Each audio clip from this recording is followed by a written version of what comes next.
let's talk about how to build your marketing dream team. So I don't know who you are, if you are an entrepreneur building out a marketing team, if you're an executive in the company trying to recruit, if you are, maybe marketing management and you're trying to build a team. No matter what, right? You want to have people who are uniquely talented to fill the roles that you need them to fill. And I've been involved in marketing from kind of every aspect of it. I've run a marketing team. I've been a marketing employee. I've been a freelancer. I've built an agency with talented marketers who have succeeded within my agency. And then beyond, I've been a fractional CMO. Like I've provided all of these different roles within marketing. And so I have a lot of experience from all sides of it in terms of building a marketing dream team. And so we're going to talk about how to attract those talented people, as well as how to manage people to help them succeed in the context of your marketing team. So first things first, you got to attract them. You got to hire them, right? So how do you attract talented marketers? Many of the best marketers are ambitious. They have big goals, they have big aspirations, they have dreams, desires, destiny for themselves, right? They see themselves achieving something big in life. And, a lot of people do in all walks of life, but there's something about marketing that I think attracts people who have big goals and aspirations. And it is important to recognize that your company and the role that you give them can serve their goals and aspirations, even if eventually their goal and aspiration is to move beyond your company. That if you want them to create the most success alongside you while they are with you, you need to start by caring about what their goals and aspirations are, even beyond working with you, right? And in that context, you want to create an opportunity to succeed.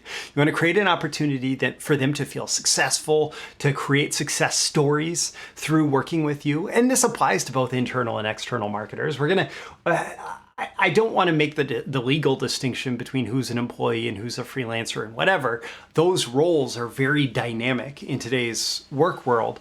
But no matter what their legal status is with your company, they're a part of your marketing team. And you want to create an opportunity for them to succeed where you succeed, they succeed, everybody succeeds. Now, in the context of all of this, you also want to be very intentional about what you want. I actually use the Dan Sullivan impact filter process, which I'm not going to get into here, to define the role that I need to have filled. And you get very clear about the role that you need to have filled and what success looks like in that role, and what the ultimate outcome you're looking to achieve is. And when you hand that to someone who is not a good fit, right? And you're very specific about it, you're very intentional about it, they can recognize that they're not a good fit. If you hand that to someone who is a really good fit, they can show you how they are a good fit. They can explain how they're a good fit. And that's going to help you identify who the right talent is within your total hiring pool. Also, hire strengths, not job roles. So in the context of that, you don't necessarily want to say, I need this role filled in my marketing department. Maybe at a very big company, that's the kind of stuff that you do. But in most smaller, more entrepreneurial businesses, or more intrapreneurial marketing departments, you want to find the strengths that will help your marketing operations succeed. And you need to identify the people who have those strengths that you can bring on board. And sometimes that's going to mean bringing them on as like an external freelancer or contractor or retainer. Sometimes it's going to be an internal person. Sometimes you're going to hire someone as a part-time retainer and you're going to transition them into a full-time role down the road, right? All of this has to be presented in the context of how can it align with their goals and aspirations. If you find the right talent, how can you align the opportunity that you're creating with their goals and aspirations, right? Because it's a partnership and it's going to continue to work well as long as it works well for both of you, right? In the context of all of this, though, I would be careful not to ignore cultural fit. And I would use cultural fit as a disqualifier, right? If somebody is just very anti your product type, but they have all the skills in the world, right? If they don't like your market, well, they're probably not a good fit for you, right? And some people are going to be self-aware enough to disqualify themselves if, say, they really don't want to be involved in a very specific market. But a lot of people who are just looking for their next paycheck and next opportunity, who may have the skills to fulfill, are going to maybe apply for the job even if they don't feel like they're going to love it. And it is way better to get someone in there who's going to love it, as opposed to create this toxicity of someone who all along has never really fully bought into whatever it is you do. And then, importantly, in the context of all of this, hire slow and fire fast. Hire slow and fire fast. So don't be afraid to go through a more extended hiring process. Don't be afraid to do like trial arrangements, trial employment, something like a 90-day run where it's a complete trial period. Just think of it like a dating context, right? In a dating context, you don't commit to get married before you've dated someone, right? Or after your first date. Usually there is this process of, okay, well, we go on a first date. Do we want to go on another date? Do we want to go on another date after that? Do we want to be dating? Do we want to, and you go into the relationship and let it develop. And in a hiring context, sometimes, it's not really set up for that, but you can do things intentionally to set up the way that you hire to, for example, have a 90-day trial period, after which, or near the end of which, you're going to have a meeting explicitly about, do both of us enjoy working together? Are we getting what we want out of this arrangement? Do we want to continue working forward on a more ongoing basis? And at any time, if it does not make sense to keep moving forward with the person, if they're not a good fit, if they're not contributing to the team in a way that everybody is excited about, well, then move on, find another person. Because while hiring is very expensive, having someone who is not a great fit, who's kind of dragging the whole operation down, in the long run, I think that's actually even more expensive, especially when you consider opportunity cost. Okay, so let's dive into 5 secrets of productive, capable marketing teams.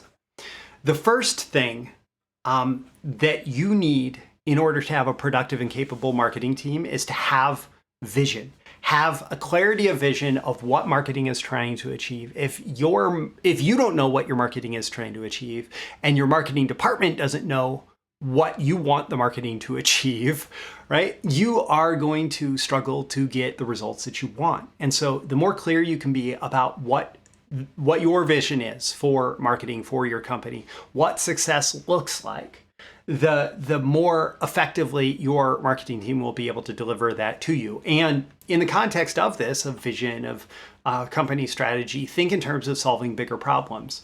As part of my fractional CMO process, I have a whole call dedicated to identifying what the biggest problems, challenges, desired opportunities to pursue. And all of that is in terms of, where are we going with the company? What do you want to achieve? What do you want from this? What challenges are you facing? What's stopping you? What are the roadblocks standing in your way, right? And identifying those, and then implementing marketing solutions where appropriate to solve those problems. But all of that is around clarity of vision, right? What do we want? What's stopping us from getting there? And then focus. It's like stereotypical, especially the visionary entrepreneur, to say, I want this thing. And then the next day, I want that thing. And the next day, I want that other thing, right? And if that is how you're running your marketing department, you're not going to get the results that you want. And so you have to identify with your marketing department, right? What's that big, clear vision that we're going after? But then what are our KPIs? What are our key performance indicators? What does success look like on a measurable basis for our marketing department on a daily, weekly, monthly basis? What are we using to determine whether or not what we're doing is doing its job, right? And along with that, with the focus, you should have a process in place for how you are doing, how you're running the marketing department, how everybody is working together, how the department is collaborating, what the big projects are, what the big campaigns are that are coming up, what the launches are, what the, what products are coming down the line, whatever the different components of the marketing are, you need to have a process in place to manage it, so that when you are the visionary entrepreneur and you say, I want to do this new thing, you can find out where to fit that in and when to fit that in. It's not necessarily here and now, right? But if you're looking to have a sustainable, successful marketing team, they're going to want that consistency of saying, hey, we're working on this project and we're going to make this project a success and we're going to get it over the finish line, right? And in the context of all of this, you need a clear plan and projects in place, right? You need some kind of project management where you say, this is what we're going to achieve. These are the things we're going to do. And yes, there's some flexibility there, but still on a longer term horizon, like especially a medium term horizon, actually, people need to be working towards the success of various projects. And that's going to be essential for your team to be productive and capable and happy with what they do. Now, in the middle of all of this, you want feedback. You want, so there's a couple different types of feedback. And I think one of the areas that I have shined working with the teams that I've worked with is leadership and expertise in terms of especially developing the copywriting, developing the marketing messaging, and helping people become better copywriters through the feedback that I'm giving them, right? And I can do the same thing with lots of different components of marketing strategy, et cetera. But because I have so much experience as a direct response copywriter, I can say, well, let's, this headline needs to be stronger. This offer needs to be stronger. The call to action needs to be stronger. We need to be clearer here. We need more proof here, and really get into the details of, here's how to create better marketing messaging, right? And also, if you step back a little bit, even the assistance with project planning, defining strategy, all of that plays into this leadership and expertise. And the long-term goal, again, is to help people meet their own goals and aspirations and make them more capable of creating the results that you want, right? And being better marketers. And any kind of leadership that you can bring to the table in that regard is going to make your team more effective. Now, the other type of feedback that marketing always needs is how the market is responding to the marketing. And so you need to be clear with your marketing department what the metrics are, right? We already talked about KPIs, but this is actually giving them feedback on the KPIs, right? Giving them measurement of success. So are we getting the number of clicks that we need? Are we getting the number of leads that we need? Are we getting the number of appointments or initial sales that we need? Are we getting the profits that we need, right? What's our ROAS? What's our, whatever the KPIs are, whatever you determine to be the success metrics for your marketing department, you need to be giving the marketing department the feedback as to whether or not what they're doing is working. And oftentimes the most successful marketers that I know are the ones who have made it a point to find opportunities to get very consistent and dynamic feedback from the market about whether what they're doing is working or not. And when you do that, it just makes it so much easier to improve your marketing skills because you're able to try things and see what works and see what doesn't work. Now, there is a very social component to building a productive, capable marketing team that you need to nurture your talent. You need to nurture your talent. You need to support their goals. And you need to demonstrate through your actions and through how you speak to them that you're supporting their growth, right? As opposed to, so Carol Dweck has the book on growth mindset versus fixed mindset. And a fixed mindset is, oh God, you suck as a marketer, right? A growth mindset is, wow, you're learning so much and you're improving. It seems like every time you write, you're finding opportunities to learn from that, and it's making you into a better marketer, right? And the positive regard is about, even if their current copy stinks, right? Even if their current marketing piece stinks, their current design stinks, or the ROAS of the latest campaign that they configured stinks. having positive regard that you believe in them and that they're going to figure it out allows them enough self-confidence that they can follow through with that and they can learn. And so you have to be nurturing if you want long-term, happy, successful, productive, and capable marketing team members. And importantly, and there's a book, Drive, that talks about this, giving your team autonomy to make their own decisions, the flexibility to fail on the path to finding out what works, the opportunity to develop mastery through their own trial and error. That is going to make a more productive, more capable marketing team going forward. So give them flexibility. Make it clear that they have flexibility. Tell them, this is what we're trying to achieve. What ideas do you have to achieve it? How can we work together to achieve it, right? And when you do all of these things, what it does is it allows the individuals on the team to flourish, to grow, to live up to your greatest ideal of them becoming a productive and capable member of your marketing team. And when you have everybody on board working together through these components, people are going to be, they are going to work together to achieve total success. Now, one major lesson for marketing team management is that it's not them, it's you. It's not them, it's you. At least this should be your default first response if something isn't working right. You need to assume that you are not providing the leadership, you're not providing the feedback, you're not providing the whatever is necessary to help them flourish. Because good leadership leads to good followers. If you are trying to be the leader of a marketing team, right, and people are not following well, it probably has a lot to do with your leadership. Now, occasionally you're going to find someone, and hopefully you're going to find it within that first 90 days if we hire slow and fire fast. Occasionally you're going to find someone who is just not a good fit for whatever reason or doesn't have the capability, right?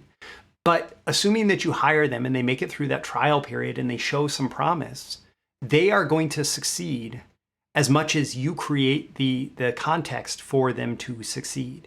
You create the system in which they are going to succeed. And you're going to have to lead in a way that makes you worth following.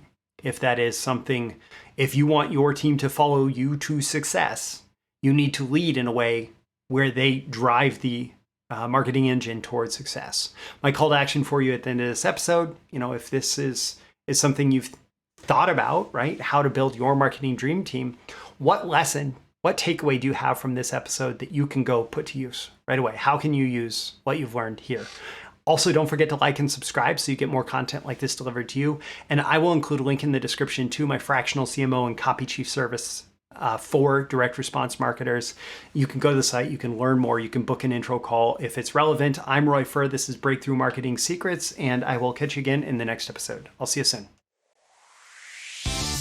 Thank you once again for tuning in to this daily episode of Breakthrough Marketing Secrets. Remember, check out the links with this episode for even more value. Now make sure you like, comment, share, subscribe, and engage in every way you can to keep this show going and growing and delivering daily value to you. I'll catch you soon for your next big breakthrough.